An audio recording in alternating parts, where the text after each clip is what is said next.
All right, boys and girls, it's week 14. That means it's playoff time in your fantasy football leagues.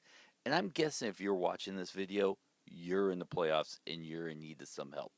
First and foremost, talk lots of trash. There's no such thing as karma in fantasy football.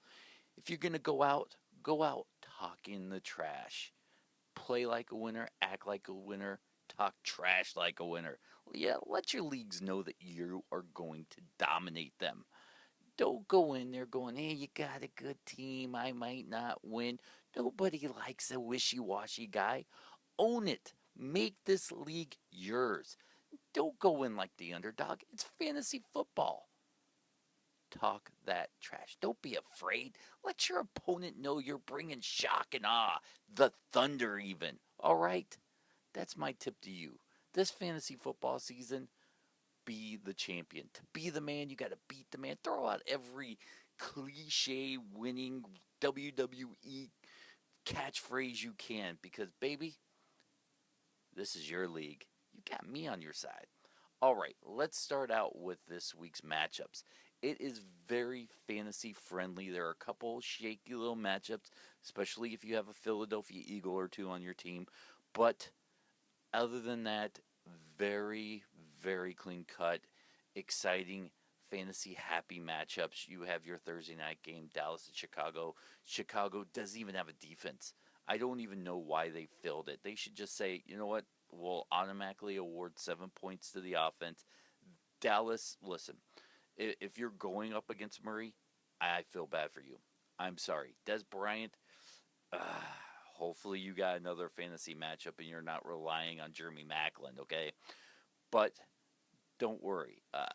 We got some Alshon Jeffrey news coming up, but on the flip side, I look for Cutler to have a decent day. He started out the Thanksgiving Day games having a nice little first half and slowed up very considerably against the Detroit Lions. So don't be afraid of this matchup if you have anyone on either one of these teams. Pittsburgh at Cincinnati. Keep an eye on the Jeremy Hill, Giovanni Bernard split. I'll have more. You can follow me on Twitter at Dennis77Farrell. I will have more on what I project the carries to be, but I do believe Jeremy Hill is a great flex option still. Indy at Cleveland. We have Brian Hoyer news. By the way, he's going to be the starting quarterback in this matchup. But I like the matchup for both guys. Keep an eye on whether Jordan Cameron comes back or not. If he does this week, and I will have more info Sunday, he is an instant start to me. Tampa Bay at Detroit, Houston at Jacksonville, Baltimore at Miami, the Jets at Minnesota, Carolina at New Orleans. I have Cam Newton. He laid an egg last time out against New Orleans, I think 12 fantasy points. I think upwards to 17 or 19 fantasy points in standard leagues for Cam in this matchup. The Giants at Tennessee, St. Louis at Washington. I won't make any jokes there, okay? Kansas City at Arizona, Buffalo at Denver. You have San Francisco at Oakland, Seattle at Philly. This is one of these matchups that I'm not excited about if I'm a Philadelphia owner of McCoy, anybody on that team, especially Jeremy Maclin. You can't sit him, but I wouldn't expect anywhere close to his projected totals in this matchup. New England, San Diego, and the Monday night game is Atlanta, Green Bay, which will be a fantasy fest. I love Julio Jones in this matchup, Roddy White in this matchup. I like Steven Jackson in this matchup. St. Louis guys know who he is very well. On the other side of the ball, give me some Eddie Lacy. Finally he's looking like a fantasy option. I like that a lot. So, I'm going up against Jordy Nelson. I'm a little worried about that, but hopefully I have enough fantasy points stacked up that might pay off. All right. It's time for some fantasy news, and after that, I'll definitely get to some waiver wire pickups if you need them. Larry Fitzgerald has returned to practice. He should play this Sunday. Dwayne Allen is back at practice. You know what that means? If you have Coby Fleener, I would worry. I may not start him. I would start Dwayne Allen right out the bat, but that will affect Coby Fleener's value going forward. He was a good fantasy option while Allen was out. Alshon Jeffries, he's listed as questionable. I think he plays Thursday, but keep an eye on this. He's been bothered by the back, the ankle, this and that. But if he does play, he will have a big day. I project at least 2 touchdowns. 75 yards, and 11 catches. So keep an eye there. Isaiah Crowell, he's been dealing with a hip injury. Cleveland hopes that he will play. I definitely doubt it. Terrence West is definitely a must pick up if Crowell is out. Keep an eye on that. They should have it out probably about 11 Eastern, 10:30 Eastern Standard Times before the games. I will definitely, like I said, follow me on Twitter. I will have that injury updated news. Brian Hoyer will start Week 14, which means Josh Gordon. I love him a lot. Andre Ellington is going to be a true game time call. I don't know which way to lean. We thought he was going to miss a ton of time with the foot injury. He never did. So if I were to guess, I would guess he will play. But anything can happen. They could try to preserve him for a playoff push. And the two guys that could replace him are not fantasy options whatsoever. I'm not even going to give you their names to protect you from that poor decision that you could be going forward with. CJ Spiller could return Week 16. Keep an eye on him, depending on how that Buffalo running game looks. He might be back in and getting some snaps. Colin Kaepernick could be benched. There's some rumblings out there. I'm not sold on that idea of him being benched.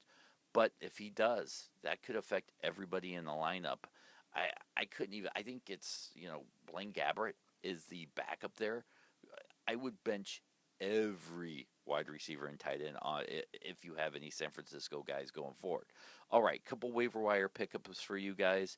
Ryan Fitzpatrick, if you need a quarterback, is a must pick up. A great matchup at Jacksonville after throwing 5 touchdowns. I love that a lot. Andre Williams is a must pick up with Rashard Jennings being banged up and hurt. Doug Martin, he's looking good. Got a touchdown and 50-something yards last week. Go pick him up. Jonathan Stewart, Pierre Thomas. I love Pierre Thomas. They're starting to get him back in, and he's been kind of over-reliable. Wide receivers, Jarvis Landry from Miami is a great pickup this week. He's just a catching machine, and you need to add him on your team, especially in PPR leagues. Charles Johnson has become the clear-cut favorite in Minnesota as far as wide receivers and has been getting all the production. Other than that, Jordan Reed, who had a breakout game after coming back from an injury from Washington, if you need a tight end. And defenses, Packers, Vikings, Saints, and Ravens are my top waiver wire pickups of the week. All right, guys, good luck in Week 14. Hopefully you will advance into the playoffs. If not, I guess I'll see you next year. That's the best I can do. Remember, you can follow me on Twitter at Dennis77Farrell. If you're on Facebook and not Twitter, you're one of those people like, why do I join Twitter? That's not for me. Shoot me a friend request at Dennis77 or Dennis Farrell, Farrell, and I will accept it. We can be Facebook friends. Go get ice cream, maybe bike ride, tandem bikes. That's how I roll, baby. And anywhere else, if you have a fantasy question and you're not on any social media, shoot me an email at Dennis77Farrell at gmail.com. I would love to answer any and all of your fantasy questions. And as always, guys, good luck. Hopefully you're out to win that trophy. If not, hopefully your league is not lame. Go to fantasyjocks.com. You can pick up some great championship rings, kind of like this beauty. I have to plug them because they did help sponsor the Dave Glover Show podcast league with an amazing belt. So, you can win the belt. You can win anything, if you go over there. Great affordable prices. Last plug of the show. All right, guys, good luck. And as always, Hell Hydra.